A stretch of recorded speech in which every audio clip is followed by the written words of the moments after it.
Welcome back, YouTube. Today we're going to be looking at the trade we took on NASDAQ.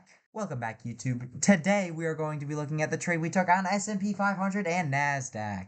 Welcome back. Today we're going to be looking at NASDAQ. Okay, now, so I know I said I was going to be doing weekly trade recaps. I lied. I'm going to be doing daily trade recaps. I want to start grinding out this YouTube a little bit more. I may or may not be doing a weekly, like, recap over everything, but I want to try to stick to this daily schedule I have. Today, actually, I should disclose, I did not take a trade today. As you can see, pre-market, we dropped like over 1,000 pips. So then obviously we're waiting for a retrace to happen. We see that into market open on NQ and ES. If I scale down to the 1 minute on market open, price kind of just consolidated for a while. Like we shoot up and then we just consolidate for like forever. And by the time I would have entered, I wasn't really looking for an entry. So I kind of just was setting up like a mock setup and I wasn't really looking to trade. Hindsight, if I was looking to trade, this would have been a really good entry. But so yeah, looking at NASDAQ, we can see that we form. So right when market opens, we see this big move up, two big bullish candles, and at what time was it?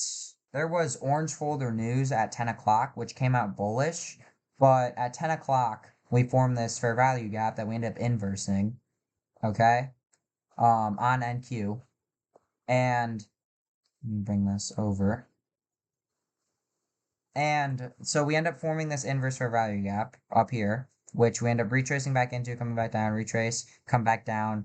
But we also, at 10:03, we formed this inverse fair value gap that also, actually, we formed this inverse fair value gap that also plays like this. This is the gap that this is where I would have found my entry because I was overall long. So we formed this bearish fair value gap, we inverse it up, then we come back down, and then we inverse it, and this is where we stick to it. We actually come up, and it doesn't look that good on the 1 minute, but if you scale down into the 5 minute, you can see that not only does price, not only do we inverse this fair value gap, but on the 5 minute, we close above it, and then we tap back into it, and then we end up going long from there. So this is where I would have entered. I would have entered on NQ because if you also look at the 5 minute, if you look at ES,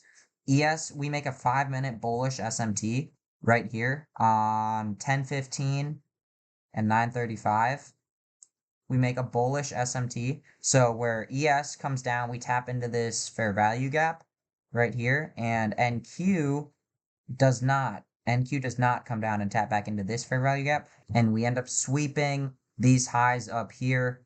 NQ ends up coming down. We don't tap into this, so we form a bullish SMT, but we do. This is where I would have entered. So I would have had the bullish SMT, ES tapping into this fair value gap and going long after that, sweeping out these highs, sweeping out these highs, and NQ as price continues up, we tap back into this as we close this 5 minute candle. We tap back into this 1 minute inverse, and that's when I would have entered. And then I would have targeted, assuming I probably would have only traded one contract because it is NQ, so the pips are a little bit more. But only trading one contract, I probably, if I was on the micro, I would have had multiple contracts and I would have had TP1 at these highs, TP2 at these highs, and this fair value gap.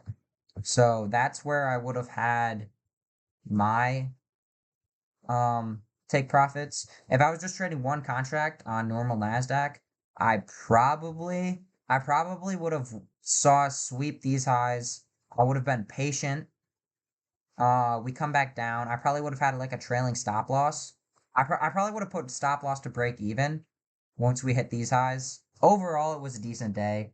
I wanted to see us. I would have been skeptical because I would have wanted to put my take profit. I probably would have wanted to put my take profit higher and higher, but the reason why I would have been cautious about that is because A, I don't know how long this retrace is going to be. I don't know if this is just like a retrace or if we're going down again or like what's happening with price. Because as you see, we do end up going down even lower. So I wasn't entirely set on the bullish mindset. And then I also didn't know if, like, I would have wanted to see us like come all the way up to here eventually. But again, I wasn't that bullish, like, because we see 1,000 pip drop in pre-market, which is like unheard of. So I wasn't. That's the reason why I did not trade today. But if I would have traded, I did mark this trade out, and that's what I would have probably entered on if I was entering. So yeah, that is gonna be the trade recap for the day. I do plan on making these, like I said again.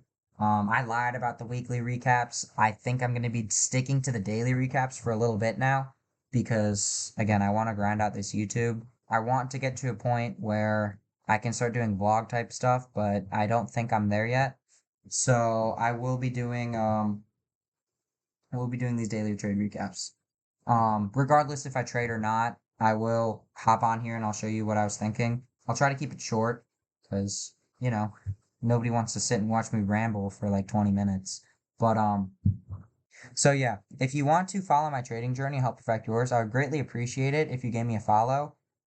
And as always, thanks for watching. So I will see you guys in the next YouTube video, which should be tomorrow, and we'll see how price action moves. So peace.